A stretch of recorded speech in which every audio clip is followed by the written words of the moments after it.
Well, good morning and welcome back to the shop here at Basin Motorsports. I'm Canaan. Today we're going to do something a little different than upholstery, but it's definitely going to be upholstery related. Now, 3D printing at the home level or the shop level has become pretty commonplace anymore, and I myself included have a desktop 3D printer. So today I'm just going to kind of walk you through the steps of making something simple like the sewing allowance guides that I designed up and I sell through Basin Motorsports. Now, if you've seen any of the other upholstery videos, you know that typically you have some kind of a template where it's either an old piece of material or it's a pattern. And a lot of times you need to add around the edge a sewing allowance. Basically, that is the piece that you're going to tuck and sew together with the next adjoining part. And you need to have a little bit of allowance. Sometimes it's 3/8, sometimes it's 1/2 inch. Or you may go something larger up to 20 millimeters or 3/4 or an inch and above. Now, a lot of times people are going to use just a simple ruler. So they'll take their template, they'll mark what the actual part looks like. Then they're going to come in with a ruler and say they need to add a 1/2 inch onto it. So they'll take their ruler, they'll make marks. And this is pretty easy to do when the part is square, but a lot of times you get parts that are curved, that are a lot harder to deal with than just marking all along the way. Obviously, if it's a straight edge, you can just use a ruler,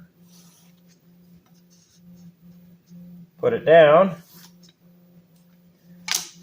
and there you have your sewing allowance. So that's kind of what it looks like, right? You have an extra piece here all the way around. That's what you need. Now, what I've designed up is pretty standard stuff, but it's pretty easy to do having a 3D printer. Is if I want to do my part, I can do the same thing. I can trace it, and that's okay. That just tells me where the part is. But with a sewing allowance guide, basically a 3D printed piece, I've left the lip on it for the brim, or as it's called a brim in printing. You stick your utensil in the middle of it, and then you just run it around the hard edge. It'll take into account corners all the way around.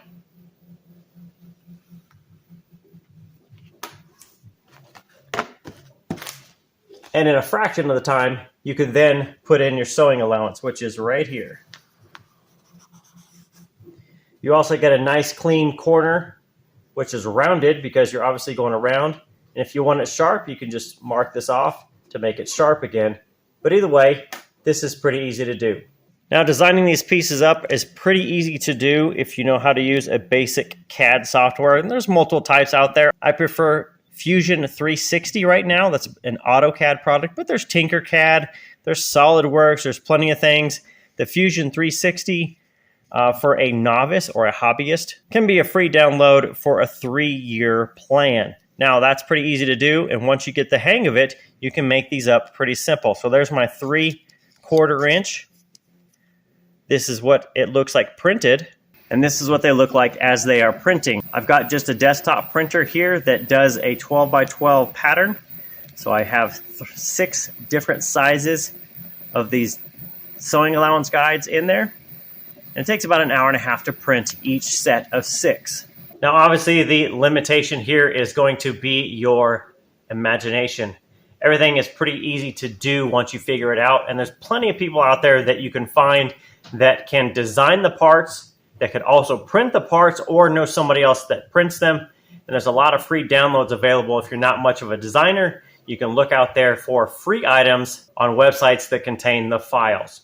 Now, I do sell these. These are my own personal design. The set of 6 is $15. That is shipping included anywhere in the continental U.S. And if you have any questions beyond that of international shipping or anything else, let me know. Now, if you have comments or questions on designing up these pieces or how to do other things, go ahead and leave me a comment or question down below in the comment field. Like, subscribe, and share to the video. And if anybody needs these, contact me, and I'll get you a set printing. That's it for this time here at Basin Motorsports. Have a good weekend. See you next time.